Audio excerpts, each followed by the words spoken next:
Nakita nyo na ba guys yung combination skill ni Granger, ni Moskov at saka ni Claude? May hero dito sa Order of Kings na pinagsama-sama lahat ng mga skills nila. Ang hero na to is si Marco Polo. Saan makita nyo yung first skill ni Granger is yung first skill niya, at yung first skill naman ni Moskov is yung second skill niya. At ang ultimate ni Claude is yung ultimate ni Marco Polo. Maganda to gamitin kasi may mga mobility skills siya. Kaya highly recommended ko to sa mga maglalaro ng Honor of Kings. So ito na yung gameplay clip ko kay Marco Polo.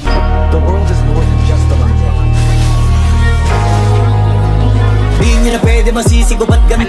Mane, pinirito nga mane, kulay mo para daan, labas sa pulang, yung turo pa mane, talaga sinok